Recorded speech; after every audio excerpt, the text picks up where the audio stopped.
sale room of an old and famous firm of book auctioneers in London is, of course, a great meeting place for collectors, libraries and dealers.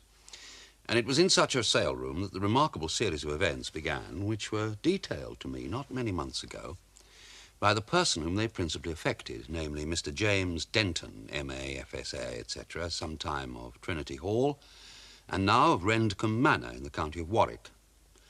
On a certain spring day, he was in London for a few days' business, which principally concerned the furnishing of the house which he had just finished building at Rendcombe, and with time on his hands, he thought he'd spend an hour in the sale room.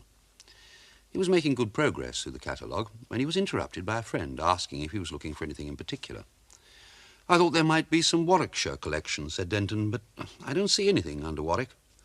"I believe I noticed something like a Warwickshire diary," said his friend. Yes, here it is. Poynter, lot 486. At that moment, Mr. Denton discovered that he could spare no more time before going for his train, but he was able to confirm that there were 4 largish volumes of the diary and that it concerned the years about 1710, so it seemed worthwhile to leave a commission of £25 for it, which he proceeded to do. The following morning he laid before his aunt a statement of the results of his visit to town, particulars of carpets, of chairs and of wardrobes. "But I don't see any chintzes here," said his aunt. "Did you go to—" "Oh, I am sorry," said Denton quickly, "but the fact is I was on my way there and I happened to be passing Robbins's." "I suppose that means another parcel of horrible old books," replied his aunt. And indeed a parcel containing the 4 volumes of Poynter's diary arrived a few days later. On the Sunday morning after church, Mr. Denton's aunt came into the study and was diverted from what she'd been going to say by the sight of the 4 brown leather quartos on the table. "Are these the things that made you forget my chintzes?" she said. She picked up one of the volumes and opened it at random, dashing it to the floor the next instant with a cry of disgust as an earwig fell from between the pages. But in picking it up, they noticed that a piece of pattern stuff had been fastened to one of the pages by an old-fashioned pin. James detached it and handed it to his aunt. Now, I don't know exactly what the fabric was, but it had a design printed upon it which completely fascinated Miss Denton. "It is a most charming pattern," she said. "Look how delightfully the lines ripple. It reminds one of hair. And then these knots of ribbon at intervals, they give just the relief of colour that's wanted. I wonder—" I was going to say," said James with deference, I wonder if it would cost much to have it copied for our curtains. I suppose you could have a block cut from it in wood or metal." "Now, really, that is a capital idea," said his aunt. After she'd gone, James examined the pattern more closely. It ran in vertical bands, and there was some indication that these were intended to converge at the top. She was right, too, in thinking that these main bands resembled rippling tresses of hair. The thing now was to find out what firm would undertake the reproduction of an old pattern of this kind. After 2 unsuccessful inquiries, he entrusted a firm in Bermondsey with the job. "It's art rendering, isn't it, sir?" said there Mr. Cattell. "To picture the quantity of really lovely medieval stuff of this kind that lays well nigh unnoticed in many of our country houses, much of it in peril of being cast aside as so much rubbish. What is it Shakespeare says? Unconsidered trifles. I often say, sir, Shakespeare has a word for us all." About a month later, being advised that some samples were ready for his inspection, Mr. Denton met Mr. Cattell again and had, it seems, reason to be satisfied. "Do you think it would be popular if it were generally obtainable?" asked Mr. Denton. "I hardly think it," said Mr. Cattell pensively. "It wasn't popular with the man that cut the block. It was as if he scented something almost evil in the design." By October, a sufficient quantity of the stuff had been manufactured to furnish curtains for the 3 or 4 bedrooms which were to be fitted with it. On the feast of Simon and Jude, the aunt and nephew returned from a short visit to find all completed, and their satisfaction at the general effect was great. Dressing for dinner that night and taking stock of his room, where a large amount of the chintz was displayed, Mr. Denton congratulated himself on the luck which had first made him forget his aunt's commission. At breakfast, however, he was induced to qualify his satisfaction.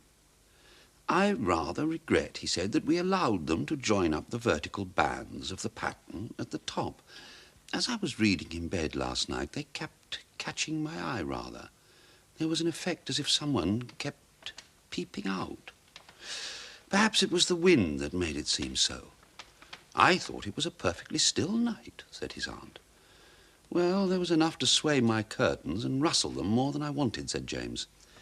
That night a bachelor friend of his came to stay and was lodged in the room on the same floor as his host. Miss Denton retired first, and the two men at about 11. James, not yet inclined for bed, sat down in an armchair to read for a time. Then he dozed, and later woke and bethought himself that his brown spaniel, which ordinarily slept in his room, had not come upstairs with him. Then he thought he was mistaken, for happening to move his hand, which hung down over the arm of the chair, he felt on the back of it just the slightest touch of a surface of hair, and stretching it out, he stroked and patted a rounded something. But instead of a responsive movement, absolute stillness greeted his touch, making him look over the arm. What he'd been touching rose to meet him. It was in the attitude of one that had crept along the floor on its belly, and it was, so far as could be recollected, a human figure. But of the face, now rising to within a few inches of his own, no feature was discernible, only hair. Shapeless as it was, there was about it so horrible an air of menace that, moaning with fear, he bounded from his chair and rushed from the room. Forgetting that the baize door in the corridor outside opened towards him, he beat against it with all the force in him, feeling all the time a soft tearing at his back, which seemed to be growing in power with the pursuer's rage. Then at last he was through the door, shutting it behind him, and had gained his friend's room. It seems curious that during all the time that had elapsed since the purchase of Poynter's diary, James Denton should not have sought an explanation of the presence of the pattern that had been pinned into it. Now he examined the relevant volume more closely, what he suspected about it turned out to be correct. 2 or 3 leaves were pasted together, but written upon, and they yielded easily to steaming. The entry was made in 1707. Old Mr. Casbury of Accrington told me this day much of young Sir Everard Charlotte, whom he remembered commoner of University College. This Charlotte was a personable young gent, but noted for his extravagances, and if the full history of his debaucheries had been known, no doubt would have been expelled. He was a very beautiful person, and constantly wore his own hair, which was very abundant. Note that Mr. Casbury said that he remembers not the year of Sir Everard Charlotte's death, but it was 1692 or 3. He died suddenly in October, when he was found in the town ditch, the hair plucked clean off his head. He was buried next night in St. Peter's in the East, but 2 years after, being moved to his country estate by his successor, it was said that the coffin proved quite full of hair. His chambers being afterwards stripped, Mr. Casbury came by part of the hangings of it, which 'twas said this Charlotte had designed expressly for a memorial of his hair, giving the fellow that drew it a lock to work by, and the piece which I have fastened in here was parcel of the same which Mr. Casbury gave to me. He said he believed there was a subtlety in the drawing, but had never discovered it himself, nor much like to pore upon it. The money spent upon the curtains might as well have been thrown into the fire as they were. Mr. Cattell's comment upon what he heard of the story took the form of a quotation from Shakespeare. You may guess it without difficulty. It began with the words, "There are more things